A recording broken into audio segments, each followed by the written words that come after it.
Hello students of class 10th math बच्चे, जैसे कि आपके एक्सरसाइज 7.2 कॉन्टीन्यूटी में है जो मैं आज या फिर कल के लेक्चर तक आपकी डन कर दूंगी। ठीक है, उसके बाद आपका चैप्टर 7 डन हो जाना है। आपकी एक्सरसाइज 7.3 इस बार के सिलेबस से कट हो गई है। ठीक है, ये मैंने आपको चैप्टर शुरू करवाने से पहले भी बताया था। तो देखो बेटा, आपका क्वेश्चन नंबर 8 जो है आज हम इस वीडियो में कवर करने जा रहे हैं। क्वेश्चन नंबर 8 क्या है? If A and B are, यानी कि ए बी एक लाइन है जो इन दो पॉइंट से मिलकर बनी हुई है। तो सबसे पहले मैं आपको वो लाइन बना के दिखा देती हूँ।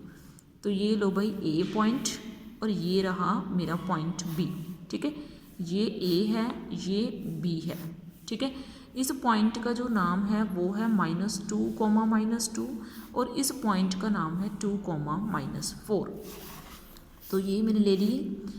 If A and B are, ये ए है, ये बी है। मुझे क्या करना है? मुझे पी के कोऑर्डिनेट्स निकाल के बताने हैं। ठीक है, मुझे इस लाइन के बीच में ना कहीं कहीं पे भी एक पॉइंट पी पड़ा है, लेकिन आपने ये ध्यान रखना है कि वो पॉइंट एग्जैक्ट बीच में नहीं पड़ा, वो कहीं पे भी पड़ा हो सकता है। उसमें ये नहीं बोला कि बिल्कुल बीच में है वो पॉइंट, वो कहीं पे भी पड़ा हो सकता है। ठीक है, तो है क्या? इफ़ ए ये है, बी ये है, तो मुझे क्या करना है? मुझे पी के कोऑर्डिनेट्स निकाल के बताने हैं, सच दैट इस तरीके से निकाल के बताने हैं कि जो ए पी है वो पूरी लाइन का थर्ड पार्ट होना चाहिए। ये आपके पास हिंट है कि आप कोऑर्डिनेट निकालोगे कैसे, कि आपको तो रेशियो ही नहीं पता है। ठीक है, तो सबसे पहले आप रेशियो पता करोगे। रेशियो कैसे पता करोगे? ये आपको ना टोटल लाइन दी हुई है कि टोटल लाइन 7 है। ठीक है, 7 जो है सेंटीमीटर की पूरी कंप्लीट लाइन है। ये ऐसे करके ऐसे पूरी की पूरी कितने की है? 7 सेंटीमीटर्स की है। या हम सेंटीमीटर तो यूज़ नहीं कर सकते क्योंकि उसने 7 सेंटीमीटर वगैरह तो कुछ नहीं बोला, लेकिन टोटल ये जो है इस लाइन का 7 मेजरमेंट है। ठीक है, 7 मीटर है, 7 सेंटीमीटर है, वो हम नहीं बोल सकते क्योंकि इसने में यूनिट नहीं बोली हुई लेंथ की कि कौन सी है। तो उसने बोला उसमें से ए पी जो है, ए पी यानी कि इतना सा पोर्शन, ये वाला पोर्शन ए पी। ठीक है, ये वाला पोर्शन ये क्या है? पूरी 7 में से थर्ड पार्ट आता है अकेले को, तो यानी कि इसमें क्या है? ये थर्ड पार्ट है। ठीक है, तो बचा हुआ पार्ट आप खुद ही एस्टिमेशन कर लो। पूरी लाइन यानी कि 7 में से इसके यानी कि 3 को माइनस कर दो तो ये कितना आ जाएगा? 4 आ जाएगा। ठीक है, ओके।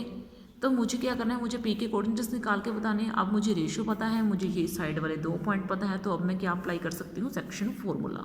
तो सेक्शन फार्मूला तो आपको बहुत अच्छे से आता है। ठीक है, तो ये लो भाई, मैं अब इसके ऊपर लगाने जा रही हूँ सेक्शन फार्मूला। तो आपने स्पेशल मेंशन करना है कि मैं पॉइंट कैसे निकाल रही हूँ? By section formula.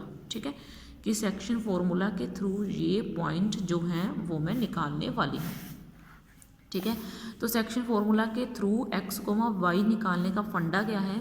mx2 plus nx1 upon m plus n, और इधर जो है my2 plus ny1 upon m plus n। ठीक है, तो ये मेरे पास जो है फंडा। तो अब देखो बेटा, आगे क्या है? इसका जो है m है, इसका नेम क्या है बेटा? n है, इसका नेम क्या है बेटा? x1 है, और इसका नेम क्या है? y1 है, इसका नेम क्या है? x2 एंड इसका नेम क्या है बेटा? y2। ठीक है, अब आपने इनके ऊपर देखो वर्क कैसे करना है। ठीक है, तो देखो बेटा, मैं x, y निकाल के बता रही हूँ कैसे निकलेगा। m कौन सा है आपका? 3, तो ये लो भाई मैंने 3 ले लिया। ठीक है, अब इतना लेने के बाद आपने क्या करना है? ठीक है, 3 मल्टीप्लाई x2 कौन सा मेरा? 2, ये आपको दिख रहा है। n कौन सा है मेरा? 4, तो 4 मल्टीप्लाई, अब उसके बाद है आपका ये, यानी कि n यानी कि 4 मल्टीप्लाई -2 अपॉन इन दोनों का जोड़ चाहिए, तो 4 + 3। ठीक है, तो ये मेरा फर्स्ट पॉइंट है।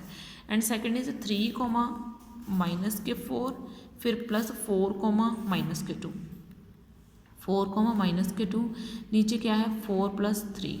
ठीक है, उसके बाद क्या है? 3 2 का क्या आ जाएगा? 6, 4 2 का कितना आ जाएगा? 8, तो -8, नीचे क्या आ जाएगा? 4 + 3 7। ठीक है, उसके बाद -4 को 3 से करा तो -12 हो गई, 4 को 2 से करा तो -8 हो गई, नीचे क्या है आपका? 7। तो ये आपका क्या हो जाएगा -2/7, ये क्या हो जाएगा -20/7। तो ये आपका पॉइंट आपके सामने निकल के आ गया। वेरी वेरी इजी क्वेश्चन है, ठीक है। अब देखो बेटा, उसके बाद पहले मैं आपका 10th क्वेश्चन लूँगी, उसके बाद मैं आपका 9th क्वेश्चन करवाने वाली हूँ, क्योंकि 9th क्वेश्चन थोड़ा सा लेंथी है, हो सकता है इस वीडियो में कवर ना हो, ठीक है। तो इसलिए पहले मैं 10th क्वेश्चन ले रही हूँ। 10th क्वेश्चन क्या है, find the area of a rhombus. मुझे रोम्बस का एरिया निकाल के बताना है, ठीक है। इफ़ इट्स वर्टिसेस आर, अगर इसके वर्टिसेस कौन कौन से हैं, 3,0, 4,5, -1,4 एंड -2, -1, ये इसके वर्टिसेस हैं, ठीक है। रोम्बस है, मुझे रोम्बस का एरिया निकाल के बताना है, ये उसके वर्टिसेस हैं, और सभी वर्टिसेस आपके ऑर्डर में होने चाहिए। ऐसा नहीं है कि किसी का नाम ए दे दिया, किसी का नाम बी दे दिया, पूरे सीक्वेंस में। आई होप आप सभी को रोम्बस तो आता ही होगा, ठीक है। तो रोम्बस की फिगर कुछ इस तरीके की होती है, ठीक है। एक परफेक्ट शेप बनानी है, मेरी परफेक्ट नहीं है, आपकी पूरी परफेक्ट होनी चाहिए, जिसमें सभी साइड्स, अगर आपको रोम्बस की प्रॉपर्टीज़ पता है तो रोम्बस की सभी साइड्स इक्वल होती हैं। रोम्बस बिल्कुल स्क्वायर की तरह होता है, लेकिन दोनों में बस एक डिफरेंस होता है कि स्क्वायर के डायगोनल्स इक्वल होते हैं, बट रोम्बस के डायगोनल्स इक्वल नहीं होते, ठीक है। तो रोम्बस के डायगोनल इक्वल नहीं होते, स्क्वायर के डायगोनल इक्वल होते हैं, बस यही दोनों में एक डिफरेंस है, बाकी स्क्वायर और रोम्बस में कुछ भी डिफरेंस नहीं है, ठीक है। तो अब देखो बेटा, मुझे क्या करना है, मुझे इसको ऑर्डर में लेना है। अगर मैंने इसको ए लिया, इसको बी लिया, इसको सी लिया, इसको डी लिया, इस तरीके से ऑर्डर में लेनी है आपने सारी वर्टिसेस की नेमिंग। ऐसा नहीं है कि इसको ए दे रहे हो, इसको डी दे रहे हो, इसको सी दे रहे हो, इसको बी दे रहे हो, ऐसा कुछ नहीं होना चाहिए, पूरी प्रॉपर मेंटेनिंग के साथ। तो ए जो पॉइंट है, ये जो फर्स्ट पॉइंट है बुक में, मैं इसको ए मान लेती हूँ, सेकंड पॉइंट को बी, इसको सी एंड इसको डी, ऐसे मान लेती हूँ मैं, ठीक है। तो ए पॉइंट जो है वो मेरे पास कितना आ गया, 3,0, जो बी पॉइंट है वो 4,5 एंड जो सी पॉइंट है -1,4 और जो डी पॉइंट है -2, -1। तो ये लो भाई, मैंने ये चारों के चारों पॉइंट ले लिए, ठीक है।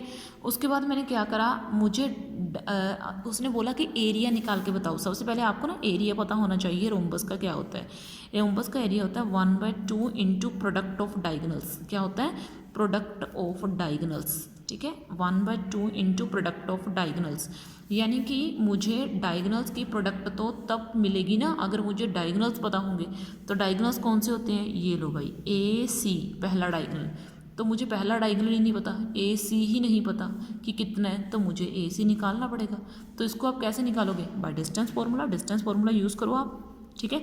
डिस्टेंस फार्मूला क्या था, आपने पहली एक्सरसाइज में रीड करा था, x2 - x1 whole square plus y2 - y1 whole square. ये आपका डिस्टेंस फार्मूला था, x2 - x1 whole square plus y2 - y1 whole square. ये आपका क्या था भाई, ये आपका डिस्टेंस फार्मूला था।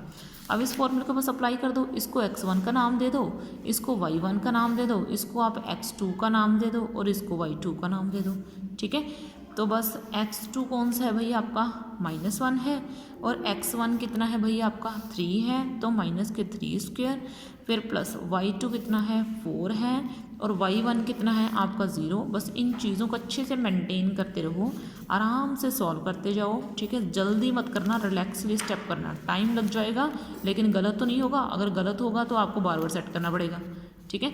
तो अब मैंने इसका निकाल दिया 16 + 16 यानी कि 32 रूट, और क्योंकि आप डिस्टेंस निकाल रहे हो तो आप इसको यूनिट में डालोगे, ठीक है। आधे बच्चे ना मैम ये बोलते हैं कि मैम हम ये स्टेप कर सकते हैं, तो आपको मैं ये वाला स्टेप साथ में प्रॉपर लिख के और करके बता रही हूँ कि हाँ आप ये स्टेप कर सकते हो, ठीक है।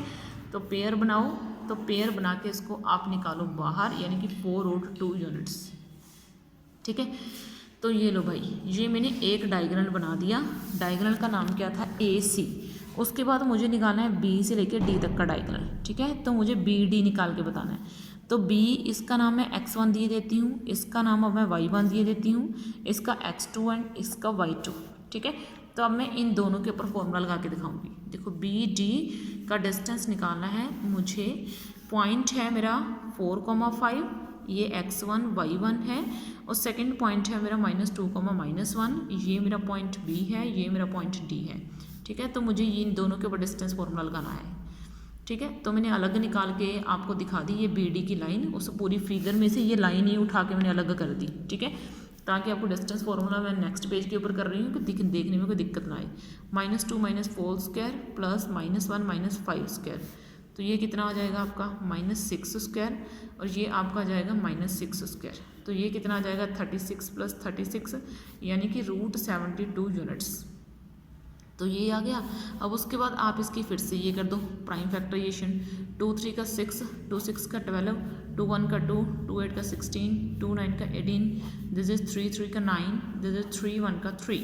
ठीक है, ये 2 पेयर बन गया, ये 3 का पेयर बन गया। जो पेयर नहीं बनता उसको आप बाहर रखते हो, तो ये 6√2 यूनिट्स मेरा पास क्या आ गया, BD की लेंथ आ गई। तो अब मुझे क्या करना है, अब मुझे एरिया ऑफ क्या निकाल के देना है, रोम्बस निकाल के देना है। ठीक है, मुझे क्या करना है, एरिया ऑफ रोम्बस यानी which is 1/2 into product of diagonals. ठीक है, जो क्या होता है 1/2 इंटू प्रोडक्ट ऑफ डायगोनल्स होता है। ठीक है, तो ये होता है इसका एरिया। तो 1/2 जो है प्रोडक्ट ऑफ डायगोनल, तो पहला डायगोनल आपका कितना आया भाई, पहला डायगोनल आपका आया 4√2 और सेकेंड डायगोनल आपका कितना आया 6√2। ठीक है, तो अब मैंने ये 2 से 2 तो कट हो गया, ये 2 2 का 4 हो गया। अब इस विदाउट रूट वाले को आपस में मल्टीप्लाई करा, मैं जल्दी नहीं करूँगी, मैं इसको आराम से कर रही हूँ। ठीक है, 6√2 पहले मैंने विदाउट रूट आपस में मल्टीप्लाई करा, तो ये 6 2 का 12 आ गया। ठीक है, और रूट वाले को रूट वाले से मल्टीप्लाई करा, तो ये कितना आ जाएगा, 4 का रूट कितना आ जाएगा 2, तो ये मेरा कितना आ गया 24 यूनिट्स। ठीक है, तो इस तरीके से बेटा मैंने ये आपके 2 क्वेश्चन अब इस वीडियो में कवर कर लिए हैं। नेक्स्ट वीडियो में आपका सिर्फ एक क्वेश्चन रहता है, वो भी मैं आपको कवर करवा दूँगी। ओके बेटा, थैंक यू।